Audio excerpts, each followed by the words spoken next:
The information shared on the Allo podcast is not intended as medical advice. Your medical care decisions should be made in consultation with your physician who is familiar with your specific case. Welcome to the Allo podcast from the Allo Hope Foundation. I'm Molly Sherwood. And I'm Bethany Weathersby. And Molly and I are just settling back into regular life after a trip to Milan. Which was amazing. Right? We actually got to present the new HDFN guidelines, the International Society for Blood Transfusion. Can you believe that happened? I know. It's crazy. It's so amazing. It feels like a dream come true. And you did such a great job, Molly, presenting.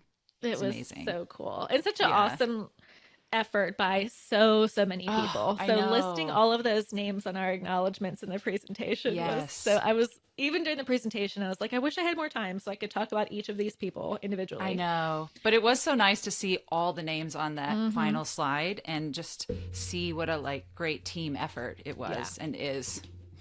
Yeah, and speaking of that podcast episode about the guidelines, we also talked about potty incidents while traveling. And let me just say, that was actually some pretty epic foreshadowing on our part. I think we might need to open sort of like a palmistry or like a fortune-telling business as a side hustle, you know? Yes. That was true fortune-telling. Manifestation. Yeah, you had quite the incident. And I even missed it, which I'm sad, actually. I would have loved to be there for you and to witness. Yeah, you would have actually enjoyed it, I think. For sure. Yeah. Okay. So first of all, I was dealing with very little sleep going into that and then dealing with a missed flight. And I ended up stuck in Frankfurt, Germany for the night. It was like a 13-hour layover, which is not ideal, but it's fine. I was going to sleep on the bench just in the middle of the airport somewhere. But I was like, that's so long. That is so long to be. Long. Yeah. So last minute, I decided to rent this airport hotel room by the hour thing. Thank God you did that. That was a great decision for many reasons. It was. So not long after I was comfortably in my private tiny little hotel room, the typical travel tummy issue happened. And let's just say my pants were compromised. And then what do you do with compromised pants then when you're traveling and all you have is a suitcase? You just fold them up real tight. I mean, do you want to know? I can tell you. Normally I'd throw it away. Our producer's getting too detailed. Okay. He's giving me the eyes. But we just washed. Yeah, we washed them. We hand washed some clothes. Were they your maroon pants? Because those are nice and you wear them a lot. So. No, actually, I had just put on some PJ pants, so. Oh, okay, good. It was fine. Oh, yeah. Okay. Well, everything worked out. I'm glad I know. I actually didn't know what pants they were, so I'm really glad I got the whole story. You are well acquainted with every one of my outfits because I wear the same things over and over again. I know. Well, okay. Anyway, we have a very lovely friend with us today, and bless her because she just heard that story for the second time. What a trooper. She really is. And our apologies, Kayla, that you had to hear that twice. No worries. But yes, we have an incredible mom with us today, and she has her miracle baby in her arms as we speak, and we cannot wait to hear her story. So welcome, Kayla. Thank you for having me. Yes. Yeah. There he is. There and he welcome, is. Xander. He's welcome. declared himself. Yeah. Yeah, right? Aww. So Kayla, you are right in the thick of the postpartum stage, right? Yes. How are you doing? How are you even here having this interview with us? I know. I probably should have had a little bit of a boundary, but that's no. okay. I was excited to do it. I was like, no, Moms I'm don't doing have this. boundaries. Yeah, it's been crazy. Me and my husband definitely look at each other at the end of the night and are like, oh my God, what are we doing? This is crazy. Oh my gosh. Especially when the toddler goes down to sleep and we come out and we're like, okay, one's down. Now we got the other one, you know? So we're doing it though. Man. It's been crazy, but we're doing it. Yeah. That's amazing. Yeah. And so Kayla was just telling me before we started recording that her older son he's about to turn 2. He's about to turn 3. Oh, 3. July. So he's 2. Okay. Yeah. So yeah, she's like firmly in this toddler stage and newborn stage. Yes. Oh man. Yes. Yeah. I know. The toddler, acts up, and I'm like, I want to give you grace, buddy, but like you're also on my last nerve. I know. Yeah. Oh my yeah. gosh. Oh wow. It's hard. Been Yeah, there. Molly and I have both been there Literally felt that way this morning. with no newborn, right? Yeah. Yeah. Kids, man. Anyway, this Oh is my we're gosh. so happy to have you, Kayla, and I've been a fan of yours for many months now, and Thank just you. been so inspired by your story and your journey and like your incredible strength and courage throughout all of it. And here you are also just showing us the strength and courage in showing up and wanting to share your story. And we're just so glad you're Thank here. you. Yeah. Thank you so much for having me and all the Yeah. support that I've received from you guys in the group. Oh my gosh. It's been amazing. Oh, wonderful. Okay, well, we want to hear Xander's story. We want to know how he got here. So let's just dive right in with our questions. do that. Actually, I want to imagine first what life was like for you pre this condition, pre HDFN. What was normal for you? Like, what was a normal day? Normal day was getting my toddler up, getting ready to go to daycare, taking him to daycare, showing up for my 9-to-5 accounting Oh job, my goodness. coming home, having dinner, and starting it all over the next day. A year ago, in May, we had bought this house, our forever home. Got my rancher so that we never have to move. Yeah. Got some Oh, land. wow. I was so excited. Yes. Unfortunately, like within the first weeks, months, there was like everything had gone downhill with the house. Oh, Like many that's things bad. had gone wrong. Oh no. We were fixing everything. It was chaos. We remodeled, we knocked walls down, laid new flooring. Wow. And so it was crazy. And I wanted a new house because I wanted room for another baby. And my husband was like, we have the house, let's do it. And I was like, no, we have so many renovations to do. Like we can't do this while I'm pregnant. And I think like deep down, it's almost like I knew that interesting. it wasn't gonna had go as smooth as Tate's pregnancy.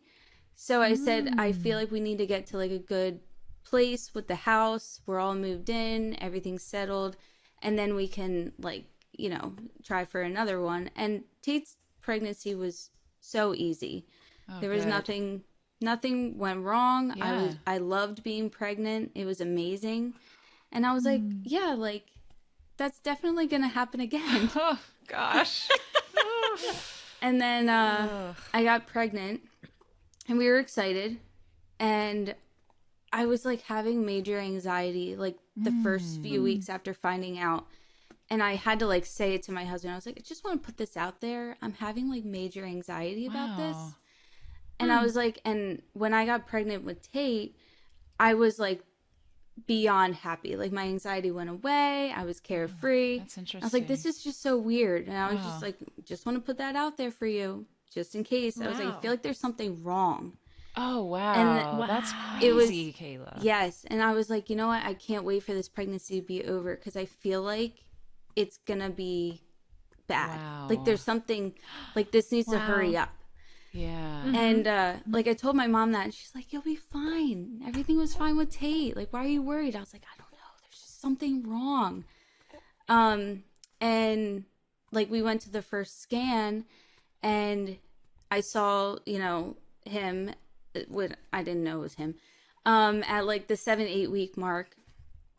And I was like, oh, thank God he's alive. Like, I felt like I was like waiting for them to be like, they're not there. And like I had no reason to feel like that after having Tate. I enjoy medical, even though I'm in accounting. I don't know if I really enjoy accounting, but Does anyone? Besides the point. Like, does anyone truly? Maybe. Yeah, Oh, right. sorry. Maybe people love it. Someone's got to love it out Yeah. there. Somebody has to. Yeah. It's not you, though. So You're like, it's okay. Yeah. He does the job, right? Yeah. So I was sitting at my desk, and I had just started this job in June. So then I had the blood work back in October, I believe it was. So I was like fairly new to the job. So that was kind of like stressful too. Like I had moved into a new house. We were fixing it all up. I started a new job. It was just a lot going on. But the blood work came through on my phone, and I looked at the results, and I was like, what is this? And it says anti-K. Okay. And I was like, okay. And then I saw like the titer level was 1,024. And I was like, seems like a high number, just whatever this is. Yeah. But I don't know if that means anything. Was it flagged as abnormal or anything? It might have been. Yeah. Not on the titer level. Okay. Like it just said the number. Yeah.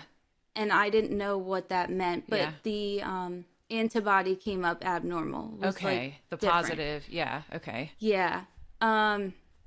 So like here I am at my desk in the back corner, you know, in a cubicle. And I'm like, I had to Google it. I was like, what is like anti-K? Like, what does that mean? Yeah. And like the first thing that came up on Google was like HDFN, and they could become anemic, and the possibility is, you know, death is the outcome. Sure. And I was like, Oh my gosh. what? Yeah. You know, and I didn't know how to react. I was like, wait, no, like, Oh man. I don't know. So I text my sister-in-law. She's in labor and delivery. I'm like, do you know anything about this antibody, like K? And she's like, no, I have no idea. Right. That's pretty typical. Yeah, that's, even in I'm not yeah. surprised. Even Yeah, in and then I L&D. texted my nurse friend, which she does like flight nursing, general nursing, not anything related to like OB. And I was like, hey, like, do you know anything about this? And she's like, no, I've Yeah. never heard of that. Yeah. I'm like, oh my gosh. I was Oh, like, man, gosh, such a there's bad not even feeling. a lot. Yeah, there's not even a lot on the internet about this. Right. Yeah. Even oh man, even now. That's so disappointing. I know. So I was like, you know, I texted my mom and I was like, yeah, like this looks a little strange. Like, I don't know what this is. And I was like, 1,024 seems really high from what I'm like kind of gathering. I was like, but I guess I'll just wait for like a doctor to tell me, you know, what's going on. And I got set up with MFM to go meet with them. I forget like who set that up, but like my like the hospital that I was with St. Luke's, was just very on top of it. And I have to give them like major kudos, because I was just like, what? And I got thrown into it, and thank God I did. But it was still like, I don't know what's happening right now. Yeah. So I got set up with MFM, my doctor, Dr. Wayock. Shout out to him because he's amazing. He brought us in for a scan, and they didn't do MCAs yet. Like, it was too early to do that. So when was that? Yeah. do you Like, how many remember? weeks do you think you It were? was like 14. I No, think- maybe. Yeah, Trying to I think I remember. was 14, because I think I started IVIG 15 or 16 weeks. Yeah. So he brought us in to talk about it, and he's like, this is possible that you have a baby with the antigen, but we're going to do a test to see if you have it or not. And I was like, okay. I'm like, I don't know. And he was explaining like what happens if, you know, the score is over 1.5, like you would have to Yeah. get an IUT or IUT or the IPT, I think it is just in the belly, right? Yeah. Right. When they're Right. super early When it's really gestation. small. Right. So he was like explaining like the IPT would be now until around 20 weeks, and 20 weeks from then on would be an IUT. He goes, I'm going to be honest, I've only had one person with anti-K that has been here. And I didn't have to do an IUT until after the 20-week mark. So I was like, oh, okay. I love that he was honest and just I'm glad said he that. told you that information. Yeah. You know? Yeah, I was like, well, hopefully, you know, like, I don't need one before. Yeah, you're like, what do I do with that Before information? Like, but what if I do, though? Like, I don't know. Yeah. I know. I was like, okay, so, like, yeah, if I need one before 20 weeks, like, I didn't know what that looked like yet. But he's like, but we could be talking about this and you wouldn't have to worry about any of it if the baby doesn't have the antigen. And I'm like, okay. And I'm thinking, my titers are 1,024. I feel as though my body's having like a reaction to something, like an immune response. And I was like, looked at my husband and I was like, I think this is it. Like, this is what I'm doing. This is going to be my future. Yeah, interesting. And I was like, I don't know how to handle this, you know? Yeah. But so was that the first time that a doctor explained the disease to you, explained what was happening? That was the first information. Yeah. Yeah. Do you feel like he did a good job? It sounds like he was pretty thorough. Like, do you feel like he actually said that he knows Dr. Moise. Yeah. But he did say his last name wrong, so I didn't like correlate. Interesting. And then I think later, like when we left the appointment, I looked at Josh and was like, yo, I think he's talking about the doctor that like the podcast talks about. Like he's the guy. Yeah, the guy. He's the guy. So you were already listening to the podcast before the doctor explained the disease to you. Yes. Nice. Oh, wow. So, you were like very informed in a way, kind of. Yeah, I had like a background of it. Yeah. And then like I wanted him to like explain it deeper to me. Yeah. So, because like I can't stand not knowing something or not being prepared for something. I don't want to be blindsided. Sure. Yeah. So, yeah, I was like, I think he just said his last name wrong. I think like he talks to him. I was like, oh, thank God. Yes. You know, like maybe this will be like okay. And my husband is so like chill and everything, and I'm just like, no, like I think this is like a big problem, Josh. Like, you can't just like, it'll be fine. I'm like, no, I think this is something greater than just it's all good. You know. Yeah, it was a Friday. I was sitting on the couch with my laptop. And because I was obsessed with finding out more information about this. For sure. And a genetic counselor was calling me to talk about everything. So she explained it.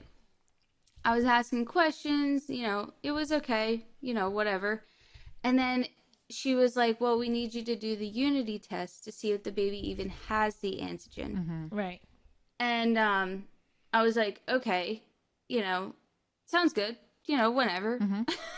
And she's like, can you pick it up like today before 4:30? The office closes. And I was like, oh, like this is urgent. Yeah. Like, okay.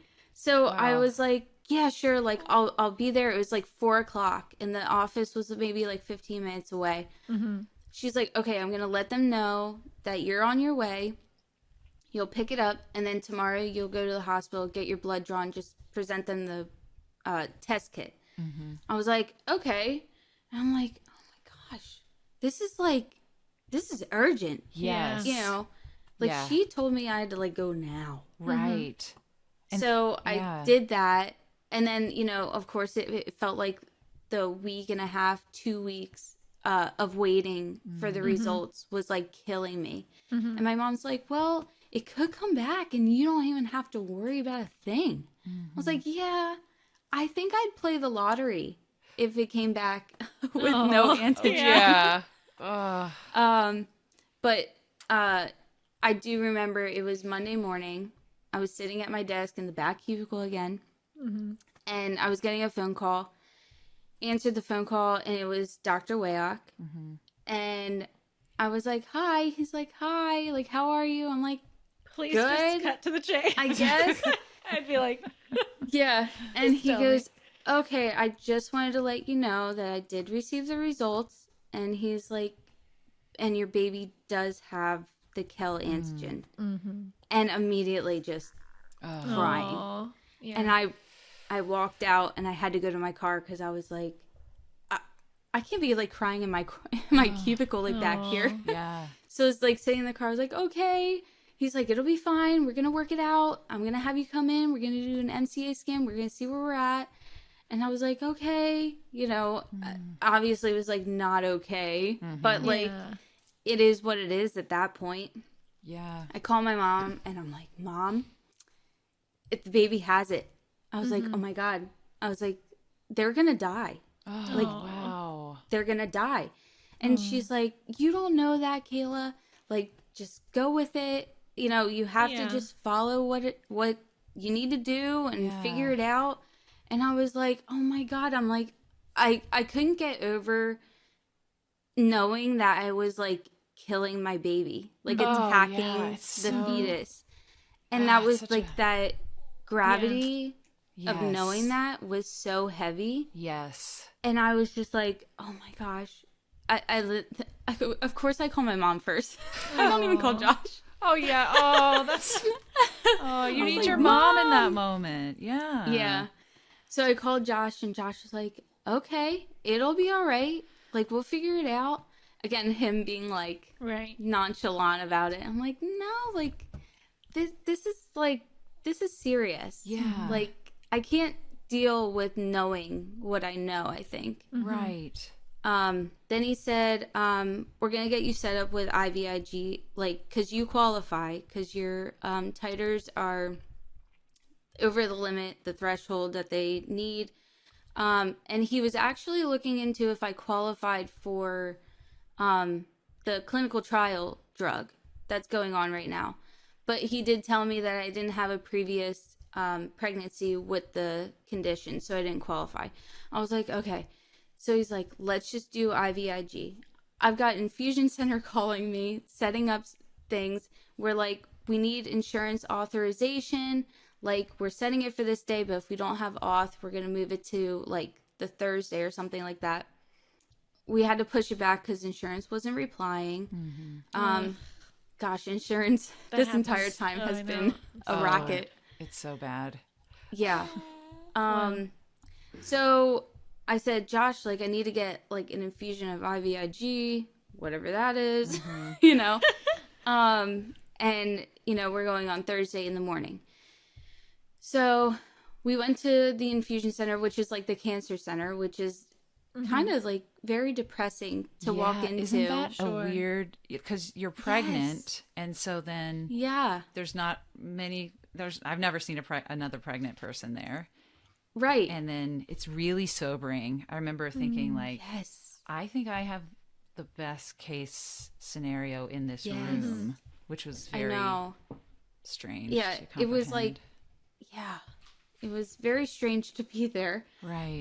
And then the nurses were all like interested why I was there too. Yes. And I was like, I'm pregnant even though I don't look it yet, you know, because I was like so early on. Oh man. And I was like, this, the IVIG blocks the antibodies from getting to the baby. And they're like, interesting. Oh my gosh, you're already educating those around you. Yes, that's what they said. They're like, how are you know more about this than we do. Like, we've never heard of this. Because I have to. So Right. I know that this entire process, I felt like I was educating people on everything. And I was like, I never saw myself like being in this position like ever. And was that, I'm sure that was kind of exhausting at times, not only to educate the people who need to know because they're a part of your care, but just the people around you so they can get to a place where they can support you and have empathy for you. I'm sure you were. It was a lot. And it, like, you had to learn to like shorten it and dumb it down a little bit to let people know, because you don't want to go into grave detail and then you're standing there forever and they're like, what? You know, you have to just like kind of like high level, like, what is this each time. But I did oddly enjoy like telling people about it because I mean, now I still find it so interesting. I mean, not in the early stages where you're like, oh my gosh, what is happening and why am I like blessed with this condition, you know? But now I don't mind like really talking about it. I like telling people, educating them, because people don't know about it, and it's amazing to like not like live it, but like open people's eyes to it. Right. Yeah. So I ended up getting 3 IVIG transfusions or infusions, and it was hard. You know, I was sitting there and I had to tell my boss, you know, like, I have an infusion at 8, but I'll be online. Like, I'll be like doing my stuff. Yeah. And I like get there and they give you Benadryl in case you have a reaction. Yeah. And I'm sitting there, I'm like so sleepy. You can't be productive Yeah. usually when you're having IVIG. It's just, And like, you know, I was still new to the job, and I was like, I can't be like, you know, yellow the entire day on Teams. Like, I don't think he understood the gravity of it either, because he's remote too. Oh, okay. So we don't like work together in the same office for him to like see me like physically. Right. But I, you know, was trying to sit there and do work, and it was in the middle of audit. And people were coming to me and like, we need this, we need that. Oh my gosh. And I was like, I honestly don't even know where that stuff is yet. Like, I'm still learning. Yeah. And they're like, well, you need to get it in today. And I'm sitting there like falling asleep. And I was like, Josh, I am so stressed out. Like, my job is stressing me out. I'm tired right now. And I was like, I just have to like put it away for a second and just take a nap and like let this happen. Right. And physically, how did you feel from the IVIG? Did you have side effects? No, I didn't really have like the headaches that people talked about. That's or like great. nausea. I think I was like tired, if anything. Yeah. That was the most of it. So I feel like I responded really well to it. I just don't know if it exactly helped my condition though. Yeah. I'm guessing the baby was already anemic when it was started. When was it started? 15 weeks? No, I think Or I started 14. at 13, 14. Yeah. Yeah. And then, but at 15, he was already over. So, yeah. This is why it's so hard, especially when you find out, when it's the pregnancy that you're finding out about this and you can't. Oh, yeah. There's no chance to pre-plan. Right. I mean, so we always just kind of like shake our heads at the fact that you're supposed to start IVIG prior to 13 weeks for it to be most effective. But how many women How's can that actually possible? arrange for that? Yeah. Especially when it's the pregnancy that they just found out. I mean, it's such a feat. Yeah. Yeah. Oh, buddy. But it's also interesting, Kayla, to just hear you kind of detail how this sudden diagnosis just greatly impacted like all of the areas of your life, right? They call him, they're like, hey, go right now to pick up this self-refutal DNA kit or whatever. Yeah. You know, you don't have control over your schedule, really. Yeah. In a way. I know. I was like telling my boss, I was like, hey, gotta step out for a second. Need to get this test. Right. Like I'll be online when I get back. Yeah. And then like, hey, I have infusions now gonna be every Thursday. 15 week. He said, I'm gonna have you come back exactly 15 weeks and we're gonna do the mom score and see like what happens. He's like, I'm not in this office. Can you go to the office? Like, it was like probably 10, 15 minutes farther away. I was like, yeah, that's fine. Like, I'll be there. Yeah. So we're on the way there, and like, I'm feeling the gravity of what could be. Because I told Josh, I think it's at 15 weeks, is it 30 or 32? Yeah, around there. You can kind of double the gestation to get the PSV for the 1.5 cutoff. If that makes, so yeah, around there. Yeah. And you're like, we need to stay under this, right? Yeah. To be okay. So, you know, we go in, the woman scanning like has no idea how like much I'm like, oh my God, so I scary. don't know what's going to happen. It's so scary. So she was doing the scan. I just remember looking up and I'm looking at that number like in the corner. Gosh. And obviously I don't know if I'm looking at the right number or like what's going on. And I'm looking at it and I'm like, well, that's higher than 30, you know? Yeah. And I'm like, oh my God. And, it's just like quiet. We're just sitting there. Yes. And she left, and I looked at my husband. I was like, that's not good. I was like, Gosh. the score should have been below 30. Yeah. I was like, I don't know what's going to happen next. And what was he thinking about it? I don't know if he understood as much as I understood. He was like, well, let's, just wait for the doctor. Yeah. Like, don't, like, get yourself worked up if it's not, like, a big deal. Yeah. I was like, okay, I guess we'll see. Oh, man. So he came in, and it was kind of like a somber moment where he was like, hey, so, and I think my score was 1.64. Okay. And I was like, oh no. Man. And I just like started crying. I was just like, oh, what are we going to do? Like, what's the course of action here? 15 weeks. Yeah. And like, I was reading in the group that people were like, oh, an IUT before 20 weeks is very rare. It normally doesn't happen. Yeah. And I'm just like, okay, well, I'm 15. Yeah. Like, how are we going to handle this? So we kind of sat in silence for a little bit. I was just like staring off, like crying, because I was like, is somebody going to say something? Because I don't know what to do right now.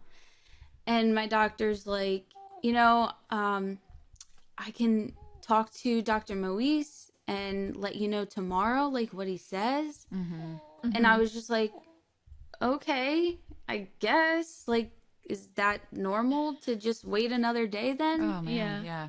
And now this was like 4 or 5 p.m., that we're at this appointment. And we sat there, and it was just dead quiet. Yeah. Like, nobody said anything, didn't know what to do. He goes, you know what? He's like, I'm going to call Dr. Moise right now. Oh, good. And I will be right back. Oh, that's great, Kayla. So, oh, my gosh. I know. So he called him, and, we're in the room, and I can hear somewhat of him on the line. And he's like, okay, all this stuff. And he gets off the phone, and he's like, so Dr. Moise says that you need one within 24 hours. Oh, my gosh. Yeah. And I was like, But what? It's almost like you were sensing that already, right? Because you were like, oh, get back to me tomorrow. That feels you weren't assured by that.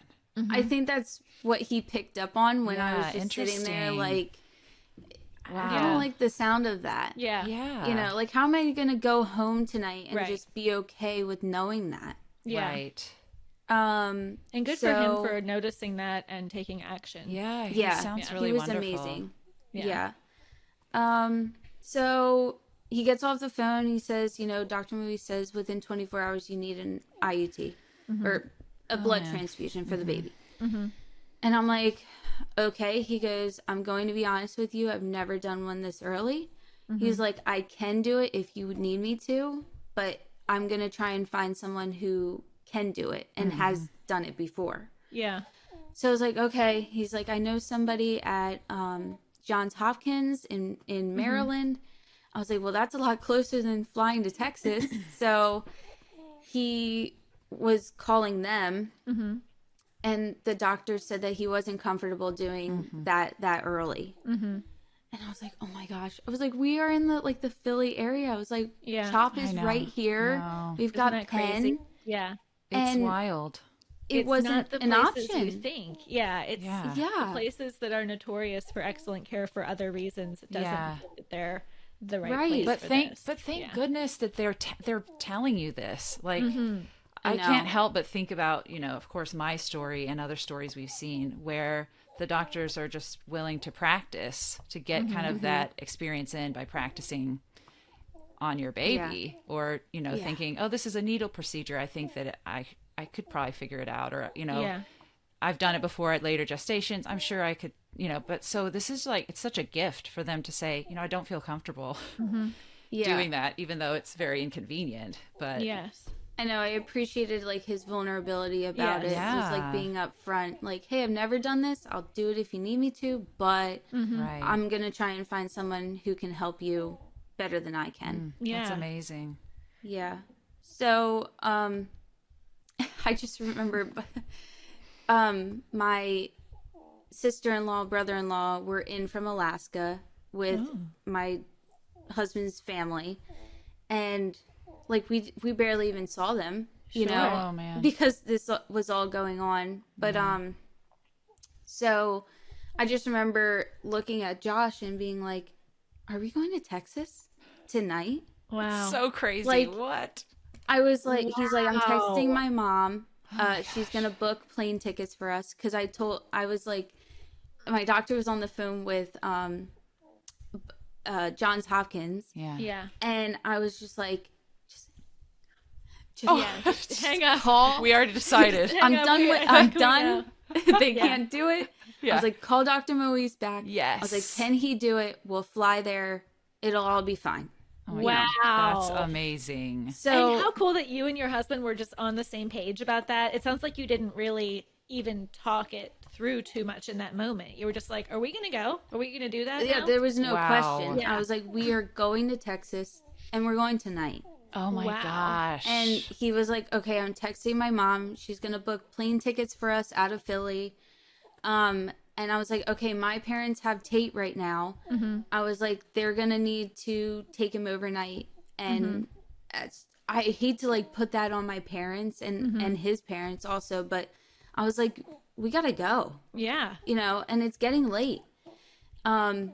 So I called my mom. I was like, Mom, we're flying to Texas my tonight. I was gosh. like, I'm really sorry. I'm going to pack a bag for Tate, but you got to keep him. Yeah. Yeah. And she's like, okay, just do whatever you got to do. Like, we'll be here. Aw. We'll take him to daycare. It'll be fine. Or she called off work, whatever she did.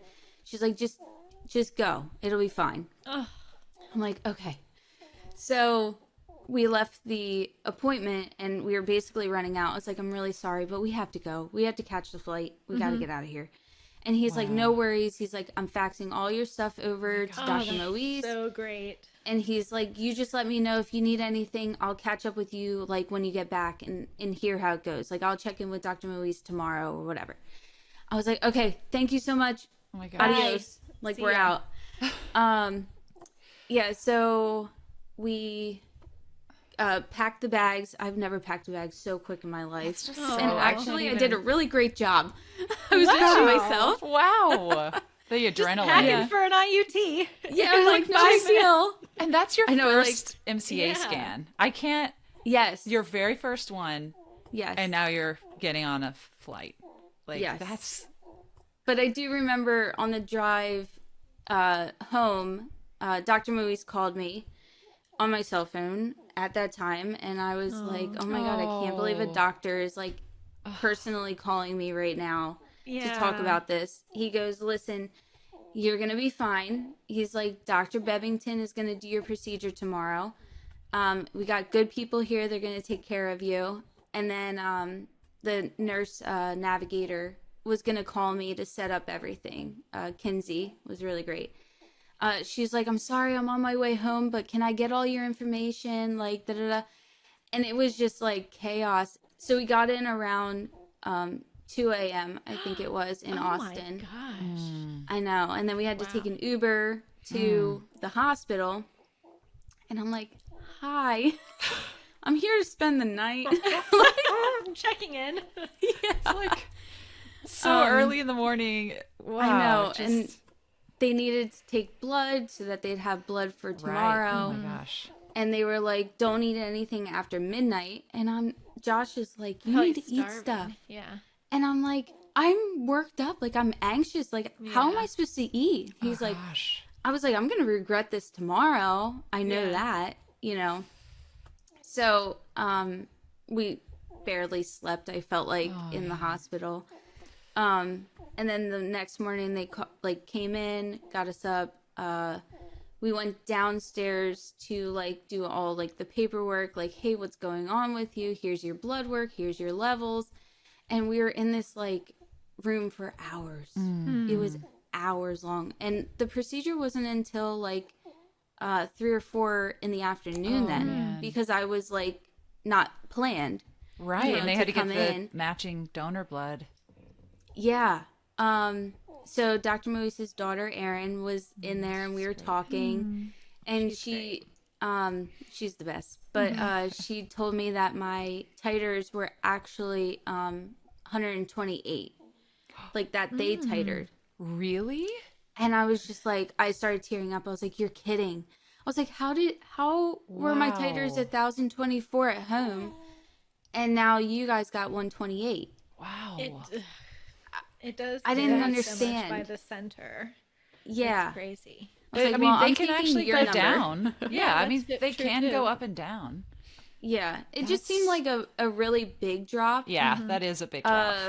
Where I was like, that's a little weird. Because she said, like, you could have, like, you know, different centers by 1 or 2 titers. Dilutions levels. or something. Yeah. Yeah. But this seemed like a little bit bigger than that. Right. And I was like, okay, I'm taking your number. You guys know what you're doing down here. So I'm running with 128 for now. Yeah. But she explained everything to me, and we were sitting there like just overloaded with information. Everything's coming in.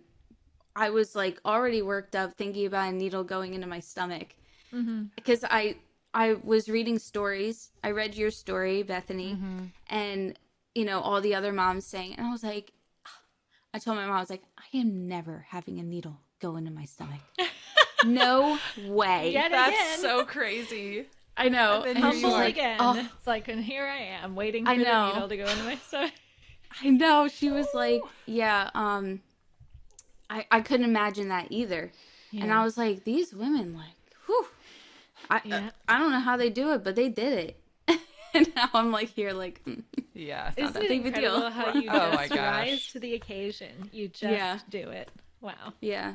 Then I just remember Dr. Bevington came in, and he needed to read off like all of the what could go wrong I hate that part. things. I know, it's like sign here, initial here, and I just remember him like reading like, if this happens, that's the end of the pregnancy. If this happens, that's the end of the pregnancy. And I was just like thinking, okay. I was like, can we just sign this? I don't want to know. like hear it. I know. I They know have you to need do to it say every it to time. me. Oh, Yeah. it's the worst. But it's the worst to hear, and you're just like, know. well, and I said to my husband, I was like, well, if I don't come here and I don't do something about Yeah. it, that is also the end of the pregnancy. Yes. So Right. what do I have to lose by Yeah. being here right now? Exactly. I was like, here's my signature. Yeah. So we got taken up, and my anxiety was like through the roof. And they're like, don't worry, we're gonna give you a drug to like chill you out, you're not gonna feel a thing. And I was like, okay, amazing, when does that come? Yeah, please. Start it now, please. Start it.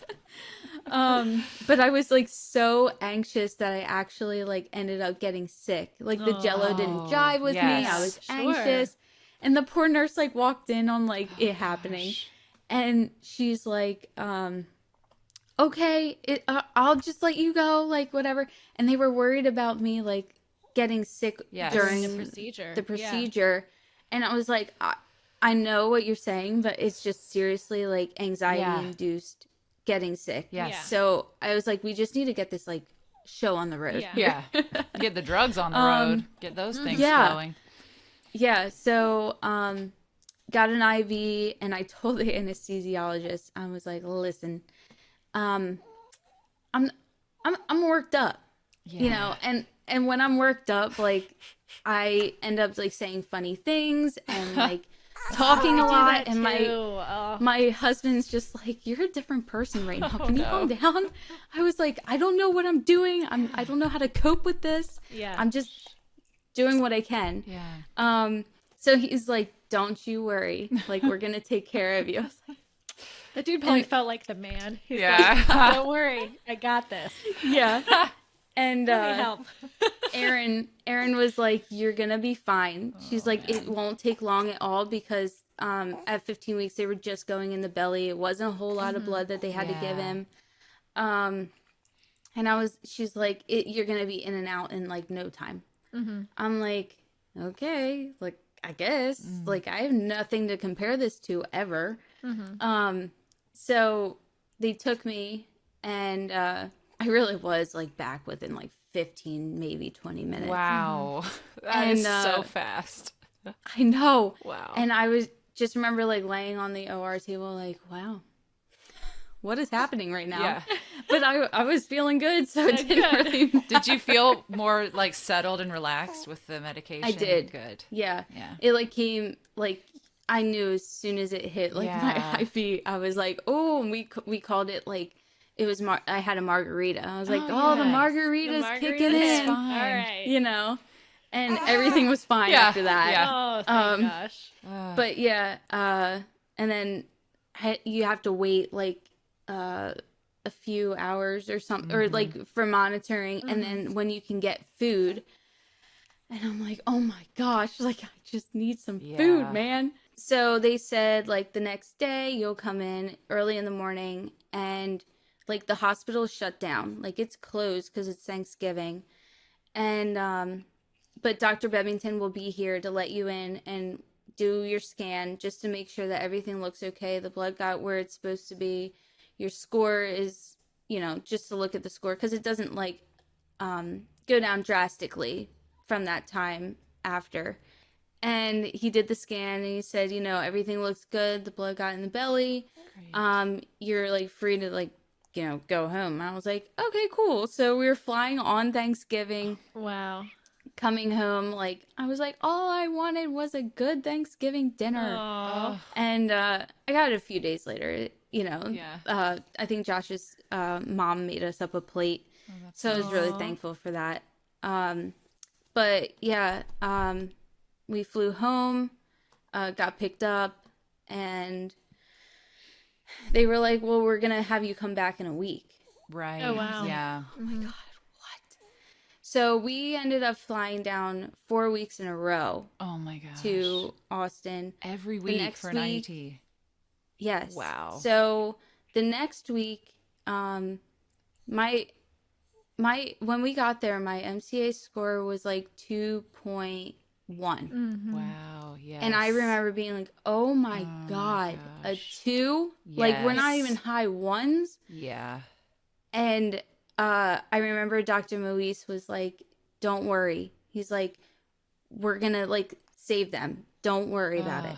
And I was just like, thank you. You know, like got emotional because I was like, I'm literally trusting you. Yeah. That's it. Yes. Because I have nothing else to go off of or Yes. who to talk to. Right. He becomes a lifeline. Like, Yeah. just, yeah. For real. Yeah. So can I just point out that's, Yeah. so you went from a 1.6 to like 2.1 basically in maybe a little over a week. Yeah. Yeah. Yeah. And with an IUT. And with an IUT, but the Yeah. IPT, the blood goes in the abdomen and then it does take a while for it to absorb. But it's just, it's so, I of course keep comparing it to my pregnancy with Lucy because I also had, it was very similar, except I didn't have, I had a different medical team. And so it was like, 17 weeks, it was 2.5. And so it's probably like just would have been similar to Xander's, and so it just makes me so thankful that your doctor that same day after that high scan at 15 weeks, he didn't say like, oh, it's probably a false high, because we see these things a lot and then there's a delay, and it was so urgent. And also that you've had that sense of like, I don't feel good about, you calling him tomorrow and then waiting and getting back to me. It was like, it's like you seem to kind of internally understand how urgent the situation was. Because imagine if he'd waited, if that's how fast his anemia was progressing, even with an IUT, that's wild. I know. And that's like the score that like really scared me. Yeah. Sure. Where I was like, okay, so what's going to be the outcome of this? Like, I just remember like sitting with Josh out getting food that night, like the night before the IPT, after hearing the score. and I just was like crying, and I was like, Josh, like, what are we gonna do? Oh man. Like, what if this doesn't help? Right. Like, Yeah. what if, you know? And he was just like, hey, you gotta just go with it. He's like, you can't like just sit here and sulk. Like, we have to just like do what we have to do. I was like, you're right, but like, this is a lot. That's so much. Did you feel like, oh, do I have to prepare myself for my baby's death? Did you feel like you had to kind of In a start way, I doing that? felt like that sometimes. Yeah. Yeah. Because I didn't know what was going Right. to happen. I was like, I'm in the best place possible. Yes. But like, it's really up to my body, this baby, and if they can access him, or like if the procedure goes okay, like there's always that risk that like, hey, you know, your water could rupture. And that was just out of my control. Yeah. And that's what my husband also said. Like, you can only control what you can control. Yeah. And you're here, you're doing what you can. Yeah. And I was like, yeah, I guess. That's But so like the hard. type A in me is like, no, Yeah. you know, Yeah. I need to be able to control how this outcome, you know, Right. turns out. It is hard. There's But- kind of like a threshold almost where you do have to do so much, especially with severe disease. Like, it's on you. And like, you did, up until that point, you did have, I mean, you were educating yourself before you even officially Yeah. received your diagnosis, you know, and like, and so a lot of things fell into place, and you were having to actively do all these things to protect him. And then it comes to a point where you're like, I've done what I can, and now I really have no control. And that is so hard to just be there and kind of release what you can't Yeah, control. like throw your hands in the air and Yeah. just say, fate's going to take over. Yeah. Because you've done all you can do. Right. That's so Yeah. hard. Yeah. But, yeah, so had the IPT the next day. Everything looked good. We went home. And then we flew down the following week. Wow. We go in Wednesday. We were flying down Wednesday, and then the procedure was Thursday, and then fly home Friday. That was like our schedule for the longest Wow. time. But we flew down and got my score, and it was like 1.10. Yes, that's great. Oh my gosh. And It's like he I'm was sitting absorbing the there- blood. Yes, and I was wow. sitting Oh there, my and I was gosh. like, That's crazy. No. I said, no way. That's amazing. You know, and I don't even think the sonographer was done doing the Wow. procedure, and Dr. Moise comes flying in, He's- and he's Aw. like, your numbers are looking really good. He's like, I don't think we need to do a procedure tomorrow. oh my gosh. And I was like, what? Yeah. How did you feel about that? Were you relieved? Oh my or were God. you kind of scared to be like, wait, we're not going to do it? Like, Yeah. I was super excited, but I was also like, what? You know, like very like confused on what's going on. But Yeah. they did say like the normal course of action is week 1 procedure, week 2 procedure, skip a week, do the next one, Yeah. and then you should be 3 weeks from there. Yeah. Like every 3 weeks. Because then he's probably fully donor blood by that point. Yeah. So they're like, you're actually following like the normal course of action. Yeah. It's just that we thought you would need another one just because of how high it was last week and how aggressive it is. And I was like, oh my God. That's What? amazing. He's like, you can go home, you know? oh my gosh. And I was like, I look at my husband, I was like, oh my God. That's crazy. If I could have a drink right now, I probably would. Yeah. So I just remember like leaving there, and like me and my husband were like on some type of high. We're just Of like, course. oh my gosh, like finally some good news like out of Wow. all of this.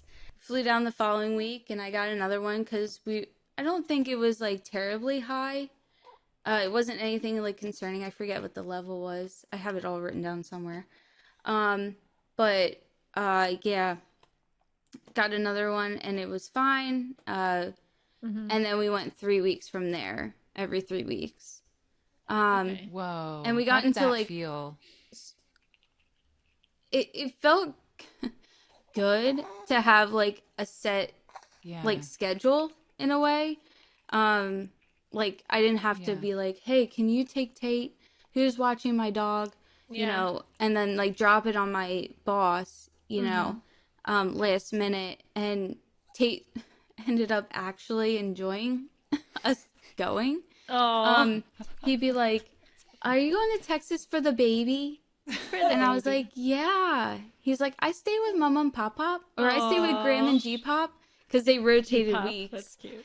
Yeah. Yeah. Oh my gosh. And I was like, yeah, you're gonna stay with like Mama and Pop Pop this week. And he goes, okay.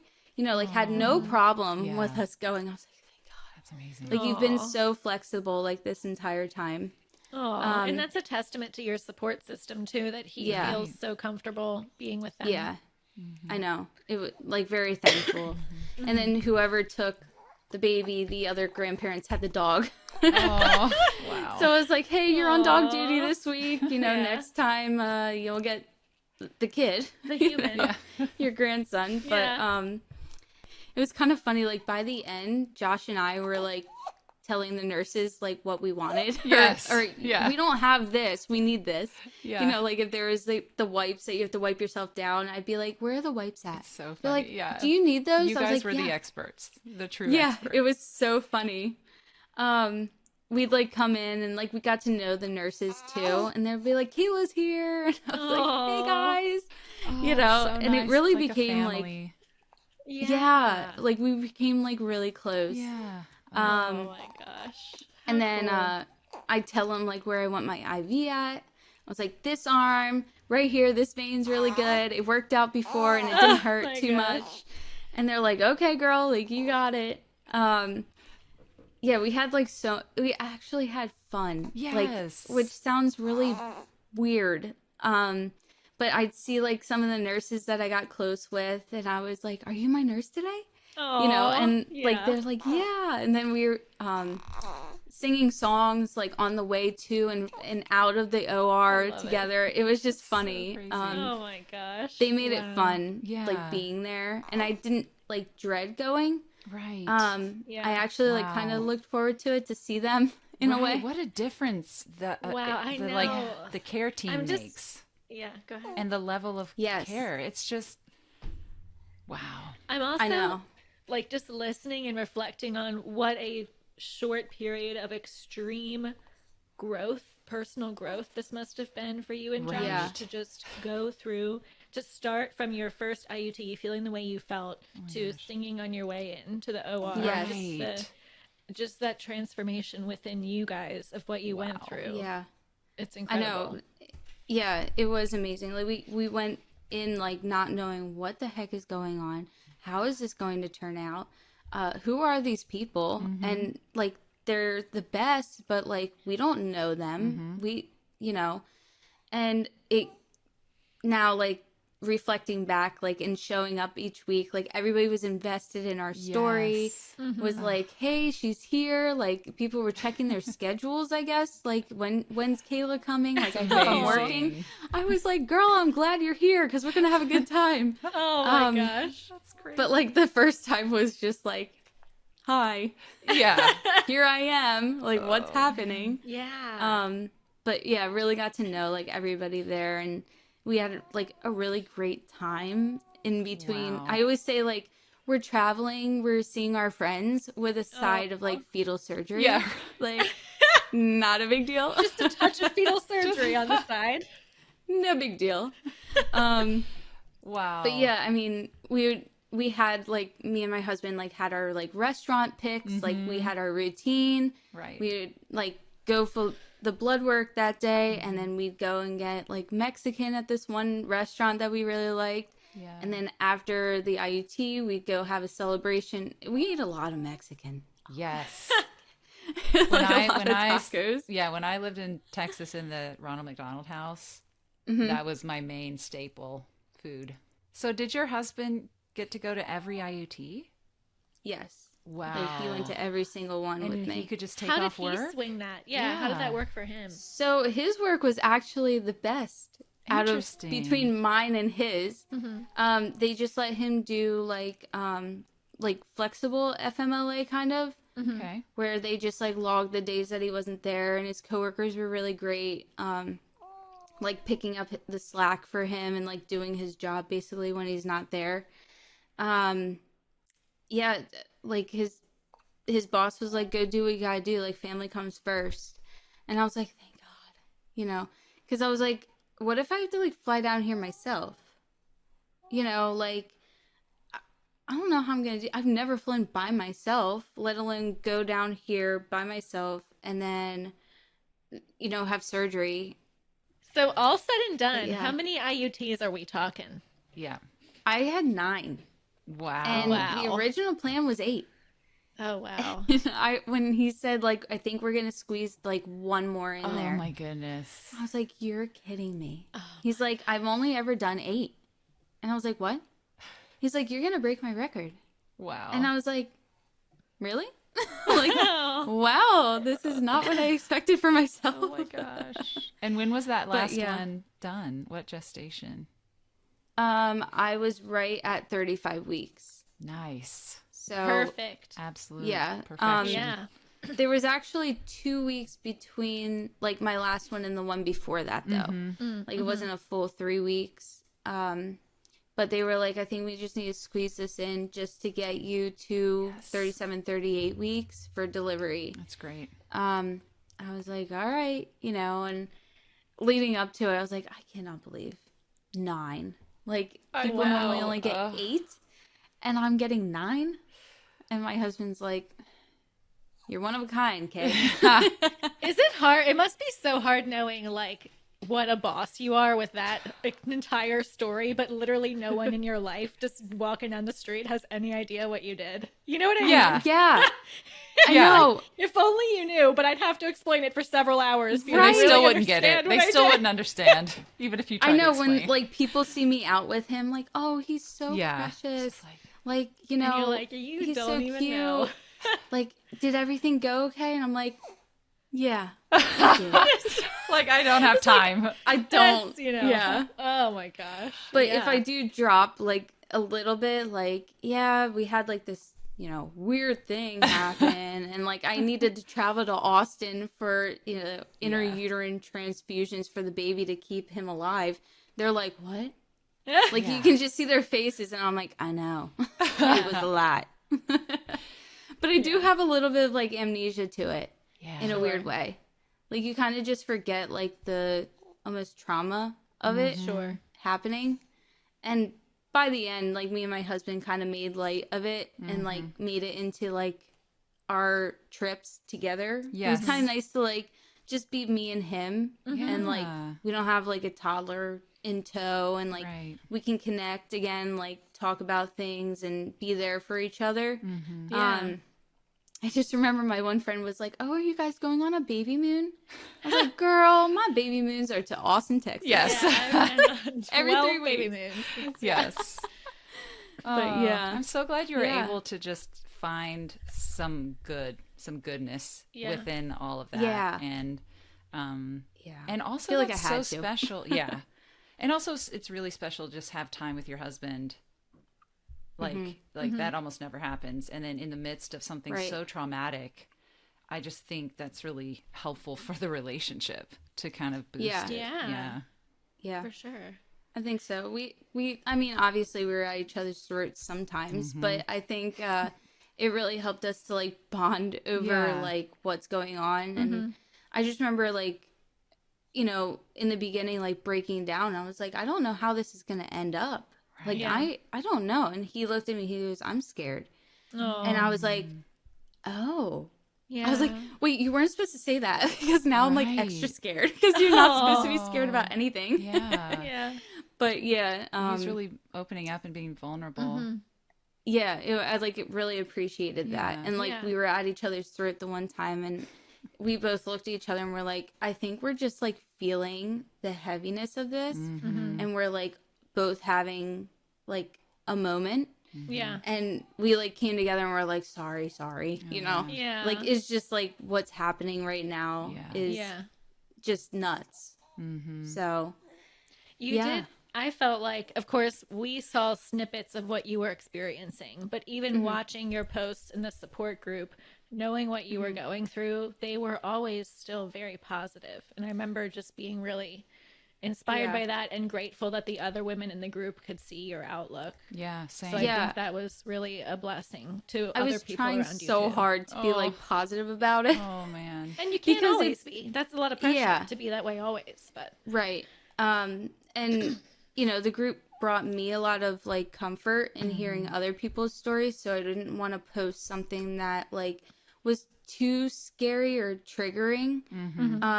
Because in the end, like it all ended up fine. It's just in the beginning you have to get through like the overwhelming like what is happening, what is this, and what's going on, and how am I going to handle this.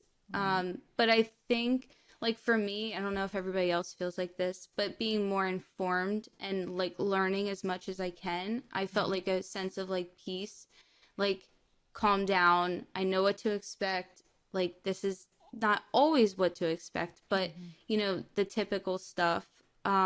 Because I don't like being blindsided. And not knowing something. If somebody says something, I'll be like, wait, what is that? And then later on I'll, you know, look it up, and then I'm tweaking out. Like I wanted to be prepared for whatever situation came about. But yeah, it was hard to be positive sometimes, but most of the time I think like leaning on Josh, like it helped me. Yeah. So That's amazing. And everybody in the group is so nice. Yeah, I know. They're so great. It was just so nice to see, I don't know. Well, first of all, it's hard to travel in the midst of all of this and take that leap. It's hard to make that decision of like, I'm going to just go all out. And then other people, I don't know if you experience this, but other people sometimes would say like, you guys are crazy. You don't need to go all the way to Texas, or like, is it really that serious? Or like, you know, there's a hospital nearby. Why don't you just go to that one? Did anyone have that reaction, or did they really understand the seriousness of it? I think there were sometimes, I forget, like, I feel like it was like my coworkers or like my boss kind of was like, well, isn't there somewhere closer? Yeah. And I was like, no. Right. There's not. Okay? Because crazy. if there was, I wouldn't be flying to Austin. Yeah. Okay? I would have been there from the get-go. But yeah, I think I did like vent to my husband about that a few times. Was like, no, I'm going to Austin and that's where I need to go. No, there's no place around here. Like, stop blowing it off. Right. Like, it's not a big deal. Yeah. You know, I'm doing the best option for us that I can. And I think like there was a moment where we could like my MFM doctor could have done the rest of the IUTs at home once we hit 20 weeks. And Josh was like, well, do you want to do that? Like, then we wouldn't have to fly, like spend money on flights and all this stuff. And I was like, I'm going to be honest with you, Josh, no. Like we've already established how it goes in Austin. We know them down there. I'm comfortable going there. This is not forever. So I was like, I'm just going to stick with going to Texas. And he goes, that's okay. That's your choice. You know, I just didn't know how you felt about it. Sometimes there was that gravity of the comments. And I was just like, no. But I think my face says it all sometimes. It's like, stop right there. Oh my gosh. Like, knock I it love off. that. But it was so good see in the group, like to see you posting regularly and just see the lengths you were going to, and then somehow you were still like hopeful, and that was just, I think that was very encouraging to all of us watching it. Well, I'm glad. Yeah. I tried. Yeah. And I think like the care that I was getting also left me feeling comfortable too, where like no question that I asked them was dumb or like obscure, like where they were like, what, you know, and they would answer everything honestly. And we were very open with each other about like concerns and everything. So I think that's where maybe my positiveness came from also, is like they made me feel confident and comfortable. So that's what I was like projecting too. Yeah. Can we do a shout out yeah. to, wait, I just lost the name. Dell Children's Doctor. Oh, yeah. Hospital Yes. in Austin. But what's the official name of the fetal center? Do we know? The Comprehensive Fetal Comprehensive. Center, I think it is. At UT Austin? Yeah. Is that what they? Yeah, I should know this. I This is guess. terrible. This Yeah. is not a Dell well Children's. planned shout out. Yeah. Yeah. With Dr. Moise. And we haven't talked about Dr. Bebbington before. So, Yeah, he's Yeah, amazing. he's Shout out great. to I him. think between him and Dr. Moise, they like split it. Yeah. Like That's awesome. I think Bebbington did one more. Like he did our first one and our last one. Wow. And then they were rotating in between based on who was available that day. But yeah, Dr. Moise is absolutely amazing. But like, shout out to Dr. Bebbington. You know, he Yes. showed Yeah. up too Ah, and like helped so much. So right. And that 15 Yeah. week IPT, that's incredible Yes. skill. yeah. I know. Awesome. Oh my gosh. I know. So, what was it like your last trip down there, knowing it was your last Oh, visit yeah, with and him? you had to say goodbye. How was that? Yeah. The dread. I had Oh, so much really? dread on my last one because I was like, I don't want to say goodbye to these people. Sure. Like, I've gotten so close to them. Like, I Yeah. felt like almost I was living like a double life. Like, I Sure. had like friends down there who knew, they knew the gender, they knew the name, they knew everything about the pregnancy. And then up here, I was keeping it all a secret from my friends. Oh, Oh, Like, wow. they were going to find out when I gave birth, everything.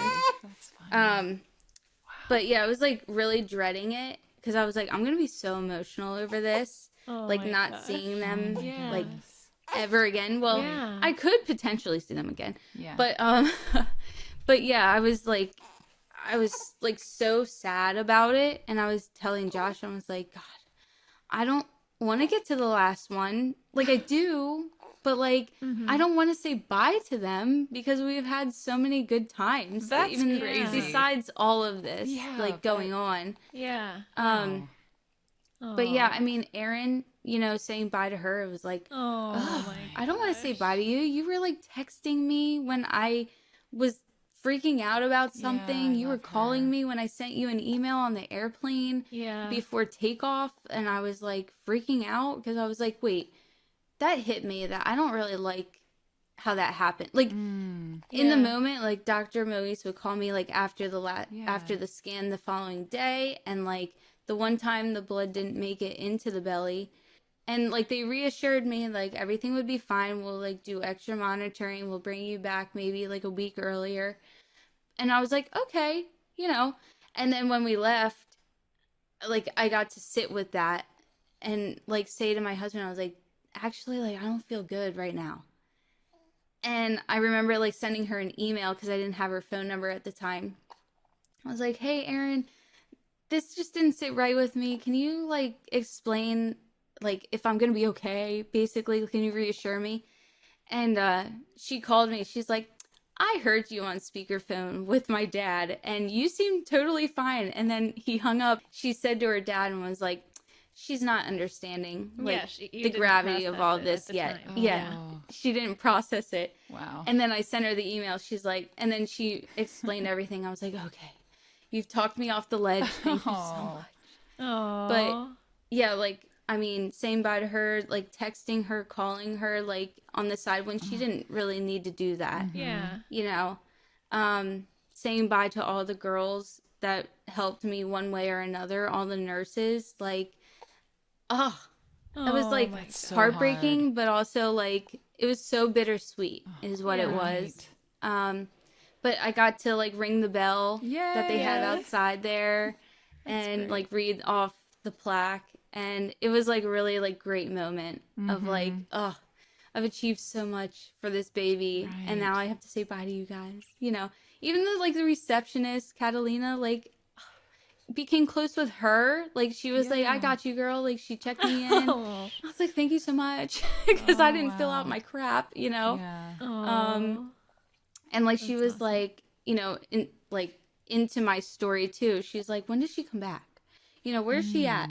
Mhm. So it was just really nice. Everybody took like a care, like looking into our story and like was really invested in it.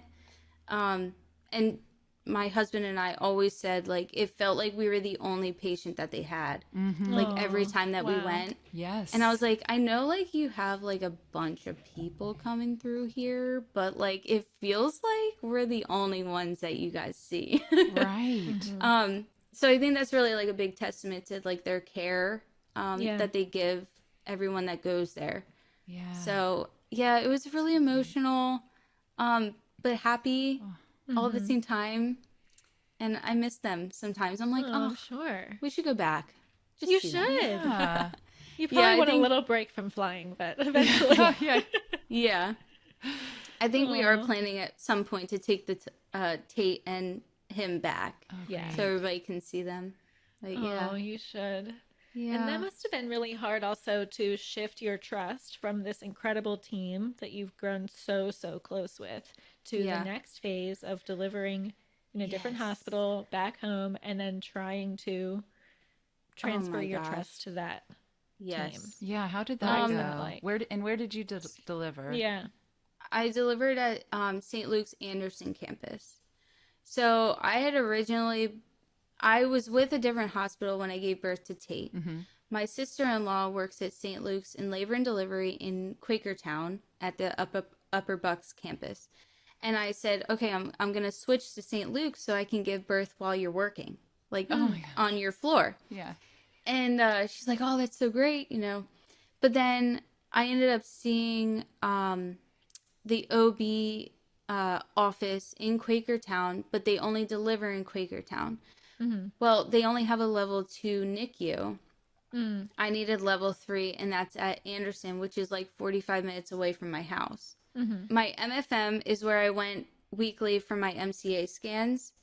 And then towards the end, I started the NSTs too. And that's where like my doctor, Dr. Wayok, was based out of too. And then I got to know all the girls in that office, and they Oh, were that's invested nice. in my story too. Yeah. So like I saw them every week. They'd scan me. They're like, "Oh my God, this is incredible. When do you go back to Texas?" So they were like intrigued by the story. So I got to know them and like update them as I went. So I got to see like people in Texas update my life there, and then come here and I'd update my life with them. And I became close with them too. And it was hard to good. say goodbye to them when I was like, Yeah. oh, I'm a Doppler graduate. Oh, like, yeah. I'm not going to see you guys anymore, Aw.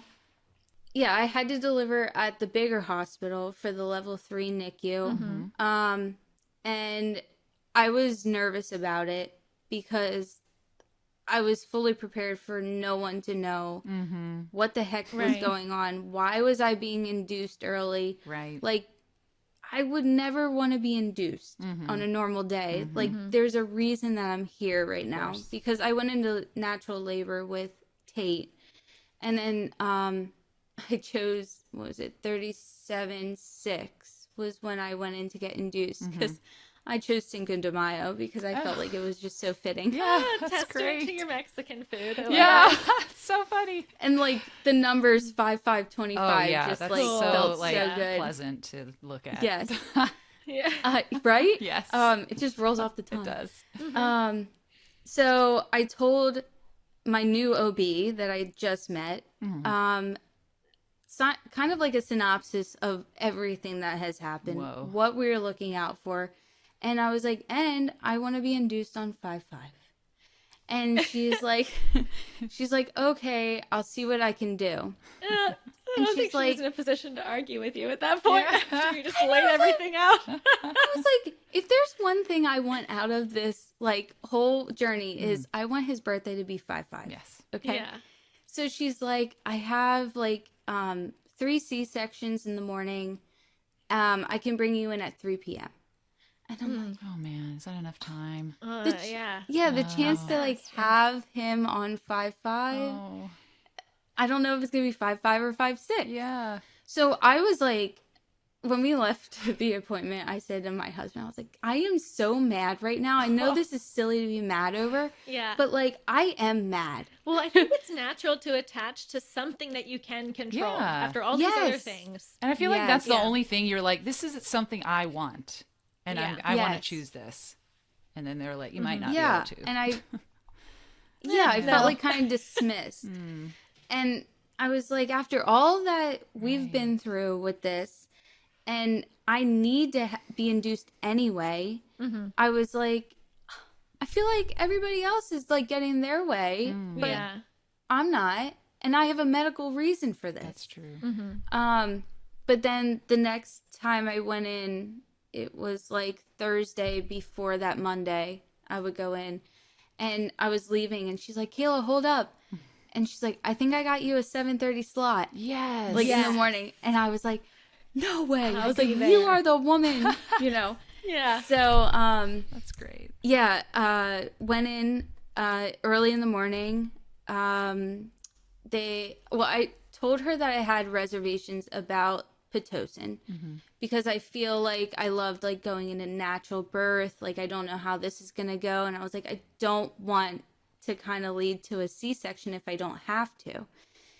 Well, she was like, I don't know how I'm going to induce you without it. So I was like, all right, you know, left it up to her. You know, it's fine. We got to do what we got to do. So we went in. Apparently, there was a lot of people who were giving birth on 5/5 naturally. Oh, So wow. I was in Okay. triage in the Oh, no. morning. And then they gave me the Foley balloon, which was fine. And then we started Pitocin. So started all of that around 11:30 a.m. And then it was 6:45, 7 was when it started, p.m. was when it started to get like really like, hey, he's coming. And I knew if I sat up, I was like, oh gosh, if I sit up in like the throne position, I was like, he's gonna come right out. Wow. And I did that, and I was like, it's like, he's coming, like, everybody get in here. Yeah. And my sister-in-law was there. She made it actually to Oh be my there to gosh. help. Yeah, it was great. So yeah, actually the contractions weren't too bad. I had music choice on. I was like kind of having a party. Yeah. I was like love it. Nice. vibing with the music, you know, and It's Cinco de eating Mayo. ice and Yeah. Perfect. so yeah, he came at 7:14. Not too much longer. I mean, it was one full contraction and then a couple more pushing, and he was out. Wow. And I was like, oh, thank God. That's amazing. You know, That's very thank you, different Tate, leading from the way. Tate's delivery. for real. Oh my god. Right. It's crazy. So like it was easy in a way of like I handled the contractions really well, and thank God the pushing wasn't very long. Yeah. But yeah, it was nice. When they put him on my chest, I think I was still like in a stunned state of like, he's here. Sure. Yeah, after all that. And I think I still am in that state of like, I cannot believe you're here. Yeah. Right. Which, by the way, for context, you just for people listening to this, you gave birth 5 weeks ago. Yes. Oh my gosh. Yeah. So Yeah. obviously. Just putting that out there. Oh, God. Yeah. Yeah. Yeah. I mean, I feel like I bounced back, like getting into life again relatively easy this time, which I'm Wow. so thankful for.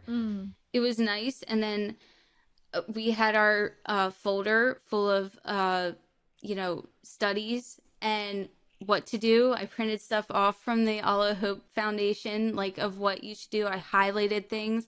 I went over it with my husband. I said, listen, I'm going to be in a state of delusion.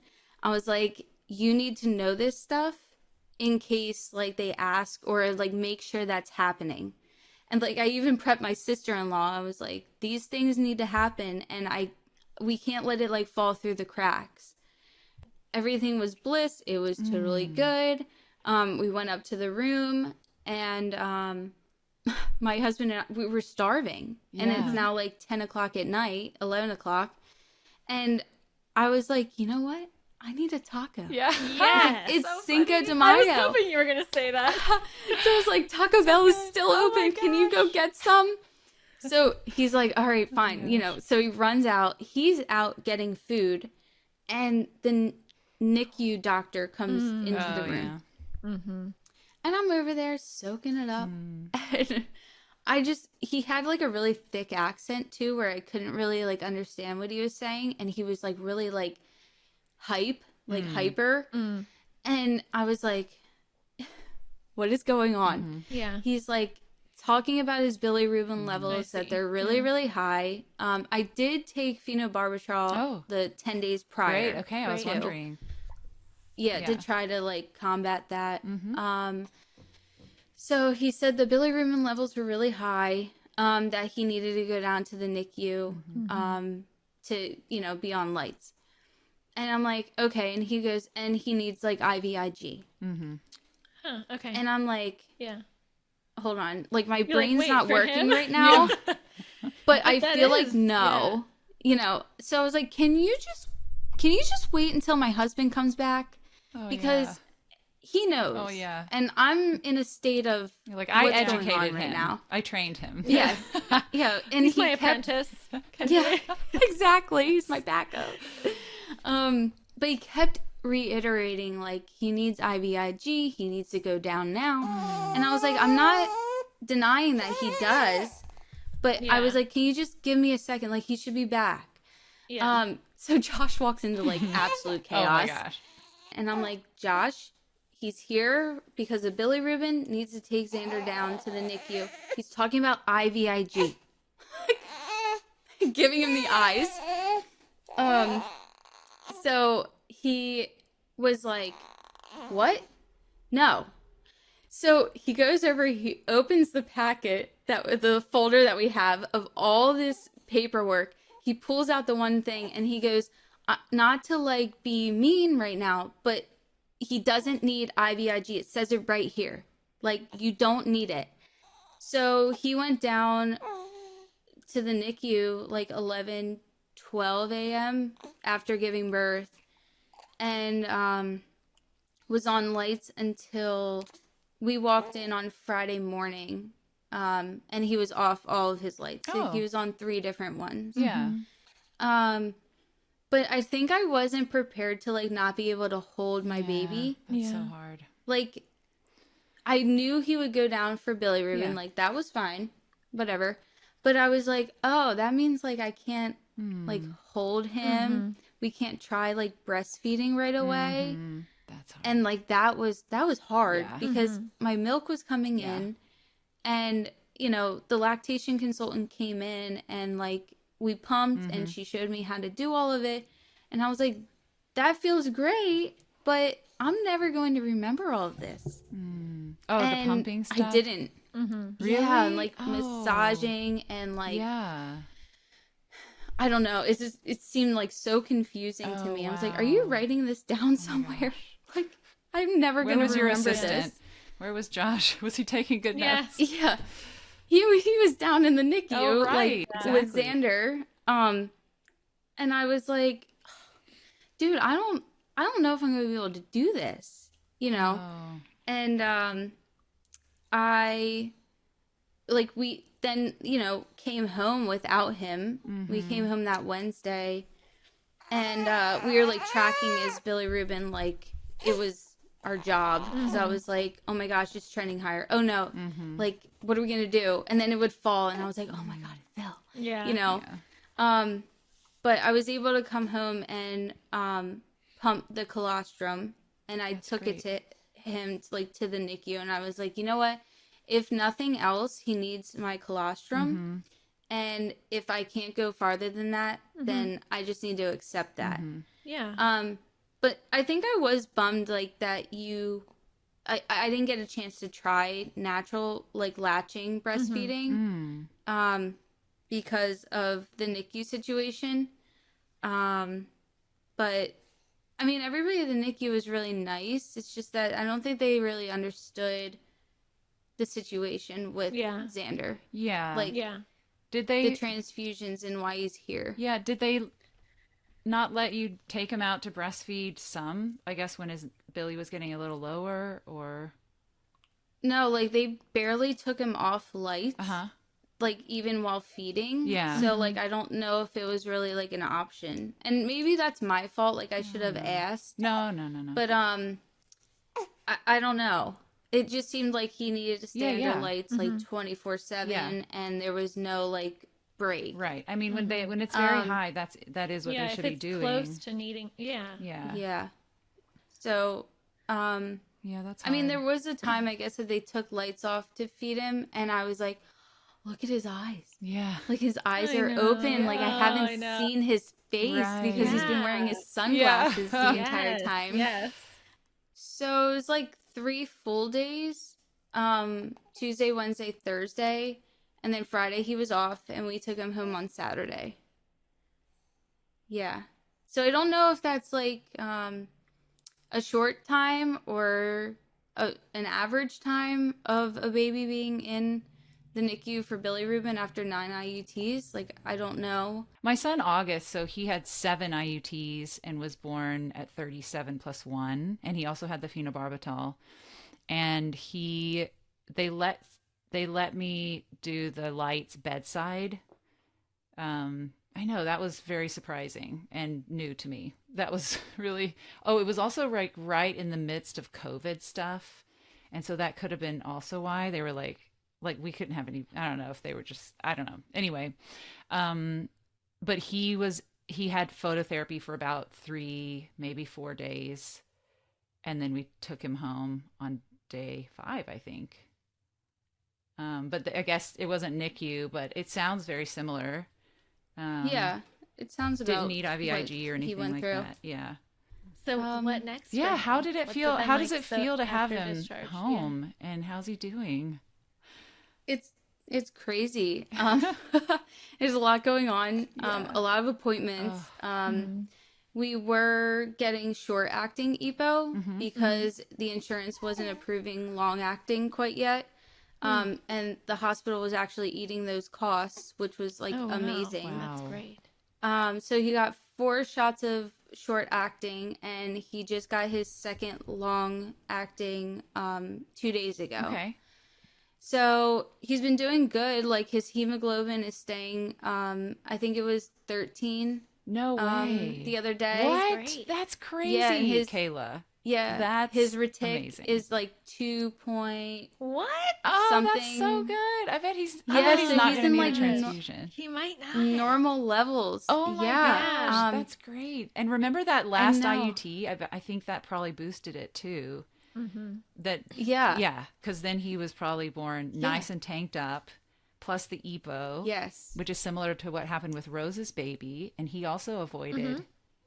Oh, really? Yeah, Yep. Rose's Okay. baby Yeah, Lucas. He great. didn't need any post-birth transfusions. Oh my gosh, that's amazing. So that's exciting. I mean, if he's Yes. this old and he has that high of a retic and hemoglobin, I've never seen a baby then go on to need a transfusion after that. I mean, I'm not Oh my saying god, that would be for amazing. sure, but though, I've if just never we seen Oh, it. that would be That's bypass all of yeah, that. that's because this is You're usually gonna when have they're to have dipping. tacos when he's Oh, I- officially cleared. Oh, I Make know. sure you plan for that.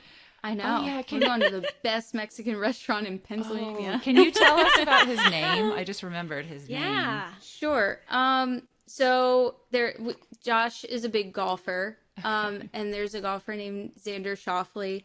And I remember a couple of years ago seeing his name like on the leaderboard, like during the tournaments. And I was like, X. I was like, what's his name? You're right, And Josh his was like, initials. it's Xander. And I was like, oh. I was like, that's weird, but okay. And it kind of just stuck with me. And then knowing that it's like shortened, like a nickname off of Alexander, and I felt like Alexander the Great. Yes. Like, it just Oh, felt like such like a right. powerful name. It's perfect. Yeah. And then his middle name is Austin, obviously, for the city that we traveled I to. love It's that. so good. That's so great. But it's also my brother's middle name. Oh, wow. So oh it my was gosh. kind of like a twofer. Yeah. Yeah, and it just felt So right. Perfect. Oh my Um, gosh. And then with the X, it's just funny because now my kids' initials are TX, which is Oh like my gosh. Texas, Right. like where Oh my we traveled. gosh. And I was just like, this is Wow. so weird, but I'm going with it. Perfect. Um, Oh my gosh. but yeah, amazing. Xander was a very like odd name to go with, but I ended love up it. really liking it, and I was like, Josh, Yeah. he's a Xander. He's not. He's going against the grain. This kid is different, He- so yep. he needs like a oh different my name. gosh. Wow. So yeah. Oh, I can't Yeah. wait to hear the rest of his his story is not quite over for HDFN. And Yeah. he has Right. a very long journey. I know. Yeah. Of just being So- the great. Yeah, we Oh go my back gosh. next week to check levels and another shot and just see where we go from there. It's like a week by week basis. What? The hematologist joked that he has superhuman bone marrow. Right. I He was must. like- Seriously. Yeah, I kind of agree with you. Amazing. Oh, So yeah, it's been Wow. great. You know, and thank you for sharing your story with us and with the course. women around us in this community, because Yeah. you have been, and I think you will continue to be, an inspiration to other moms Thank going you. through just the hardest of the hardest journeys. Yeah, Yeah. I hope so. And you know, if there's any mom out there that like wants to reach out and talk to me, like I am always willing to talk, especially Oh. about this topic and Yeah. contribute to anything. And if there's one thing I could say is like just do whatever you feel is comfortable and what makes you feel good, because it's such a short term thing that like just go do it. Like you will make the money back, you will get your Yes. time back, you will have this, Yes. and it's just so worth it. Oh, that's So great true. advice. That's Yeah. perfect parting advice. Wow.